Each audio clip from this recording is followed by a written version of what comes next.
To rise up voices from the front lines, your window into relationships, identity, safety, emotional awareness, regulation and intelligence, unleashed potential, passion and purpose. Welcome back to Rise Up Voices from the Front Lines, and this is a trauma-informed leadership series episode. I'm your host, Krista Fee, and I can't wait to chat with you about repair without victimhood, reframing identity at scale. The role of repair in leadership. We're going to start here. All leaders, all systems, and all movements will fail at some point. Harm is not just possible, it's literally inevitable. Missteps, misunderstandings, and outright failures are part of the human condition. The question is not whether harm will happen, but what happens after harm occurs. Trauma-informed leadership understands that repair is not optional, it is literally essential. Without repair, harm calcifies into mistrust, and mistrust becomes culture. With repair, however, harm becomes an opportunity for deeper resilience. Repair at scale is more than one leader apologizing. It's embedding practices, rituals, and systems that normalize accountability. When repair becomes cultural, trust doesn't vanish at the first mistake. It strengthens because people know accountability will always follow failure. So let's talk about repair as a cultural practice. Some of the most powerful examples of repair come from collective, systemic approaches. Things like restorative circles in schools and justice systems. These create space for the one who caused harm, the one harmed, and the community to sit together, to name the impact and to agree on what repair entails. Instead of punishment alone, the goal is restoration. It's restorative. A small side note here for the doubters. Accountability and consequences are not removed when this process is handled in a justice-oriented way, though some extremist approaches are attempting to remove the idea of consequences altogether, and this is having tragic and sometimes deadly results. An apology and honest accountability do not remove the need for fair and predictable consequences. Truth and Reconciliation Commissions. Example, South Africa's post-apartheid TRC. It's super well known. It didn't erase pain or fix every injustice, but it did model the creation of a structured way for testimony, acknowledgement, and repair to occur at a national level. Then there are corporate repair rituals. After 2 Black men were arrested at a Philadelphia Starbucks for simply waiting for a friend, the company closed more than 8,000 stores for racial bias training. That action didn't erase the harm, but it was a visible signal of corporate accountability and repair. And then there are cultural rituals of apology. In some Japanese business contexts, leaders will publicly bow or resign when failure occurs. The message is clear. Leadership shoulders responsibility, even at the cost to personal pride. All of these examples remind us that repair is not just interpersonal. It can be woven into the DNA of cultures, organizations, and even entire nations. So let's get really brave and speak into a topic that most people are afraid to touch. The trap of victim identity. Here's a really big danger. Repair, if handled without wisdom, can unintentionally cement people in perpetual victimhood. We know from trauma research that wounds are very real. Historical trauma, systemic injustice, betrayal, all of these leave scars. But when identity itself becomes fused with being a victim, growth freezes. The wound becomes the only story. The trap looks like this. Every conversation circles back to what was done to us. The group's identity is more about grievance than vision. Leadership bends so far into apology that it forgets to call forth growth, personal responsibility, accountability, or justice. And neuroscience backs this up. Trauma rewires perception towards hypervigilance. Survivors begin to interpret new events through the filter of old wounds. Communities, too, can get stuck in grievance loops, replaying injustices as their defining narrative. Carol Dweck's research on fixed versus growth mindsets gives us language to play with here. When identity is fixed as victim, growth feels impossible. But when identity shifts to survivor, advocate, or builder, new pathways open. So let's talk about language as identity work. Words really matter. The stories we tell ourselves and the stories that leaders tell to their communities shape identity. So think about this difference. We are victims of history. We are survivors creating a new history. We are powerless because of what was done to us. We are powerful because we endured and now choose what comes next. Both statements may arise from the same past, but they create radically different futures. Trauma-informed leaders wield language as a tool of liberation. They validate pain without enshrining it. They acknowledge wounds without making them the only identity. They invite people to rise, not by erasing history, but by reframing what it means to us now. Let's talk about empowering new social identities. Social identity theory reminds us that people derive meaning, courage, and belonging from group identity. The pronoun shift from I to we changes behavior.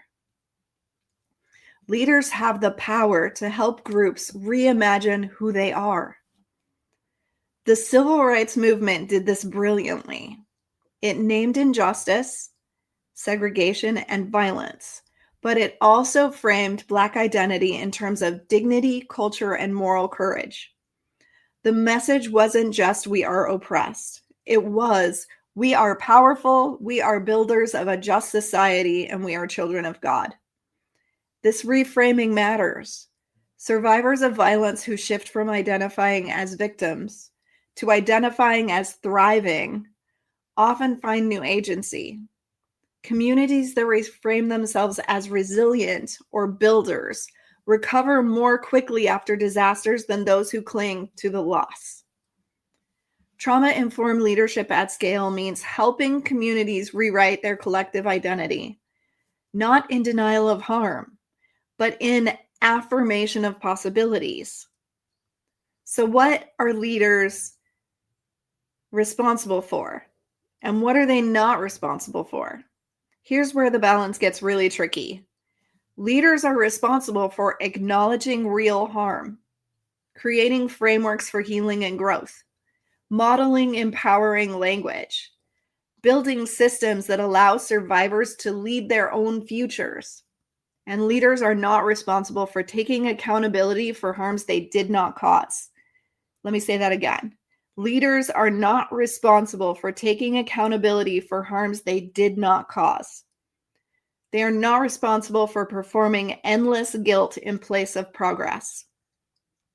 They are not responsible for allowing communities to stall in grievance without movement toward growth. When leaders collapse into guilt for harms they didn't commit, they create dependency instead of empowerment. When communities are never invited to move beyond grievance, they remain stuck in victim identity. Trauma-informed leadership calls for a paradoxical posture. Repair without collapsing into guilt. Reframing without dismissing pain. So this is the repair and reframe. Think of it this way. Repair and reframe are two wings of the same bird. Without repair, trust collapses. Without reframing, identity collapses. Both are necessary to fly. The trauma-informed leader says, yes, this harm was real, and yes, you are more than this harm. Together, we will honor the past while creating a future not defined by it. This is not in any way an attempt to erase history. It is instead writing new chapters. Maya Angelou put it best. You may encounter many defeats, but you must not be defeated. In fact, it may be necessary to encounter those defeats so you can know who you are. For me, this isn't theoretical.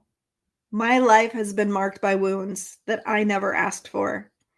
As the throwaway daughter of a victim of human trafficking, as a survivor of childhood sexual abuse, as a victim of domestic violence, a survivor of cancer, a survivor of a home that burned to the ground, losing everything that I owned, and a survivor of a traumatic brain injury from an automobile accident.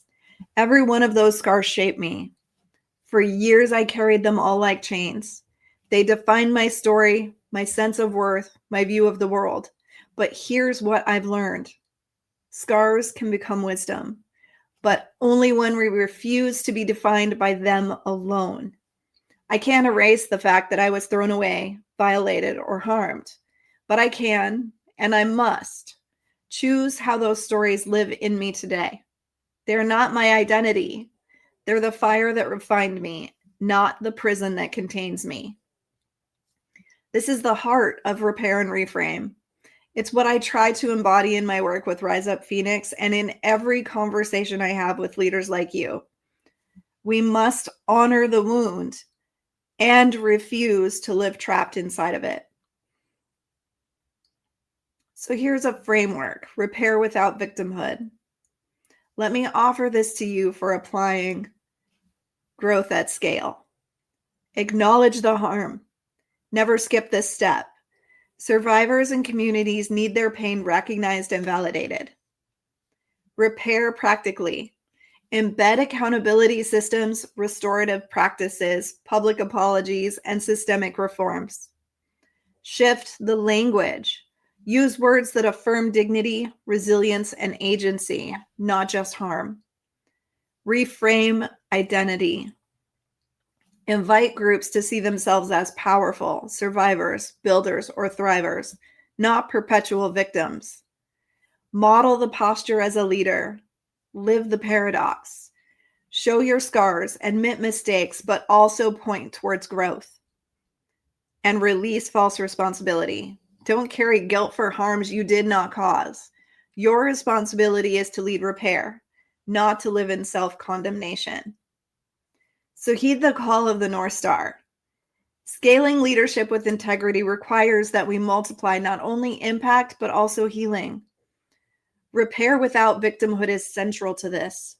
If we fail to repair, mistrust will eventually rot the system from the inside out. If we repair but enshrine victimhood, movements will remain fragile and dependent. But if we repair and reframe, we create resilient communities that rise beyond harm into authorship of their new futures.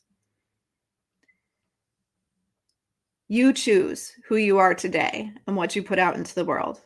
This is the task before us as trauma-informed leaders, to hold space for wounds while also holding vision for transformation. To say, yes, this fire burned us, but we are not ashes, we are phoenixes. Repair is not weakness. Reframing is not denial. Together, they are leadership's most powerful tools for multiplying impact without losing integrity. As leaders, we must insist on both: accountability that restores and identity that empowers. For without both wings, we cannot fly. Rise up out of the ashes of your experiences and live and lead your life on fire. Join me in the Rise Up Trauma-Informed Leadership course and community, or schedule your complimentary consultation using the link in the show notes. Or bring a Rise Up keynote, training, or one-on-one program into your life, relationship, family, organization, or community. Together, we can change the world, one starfish at a time.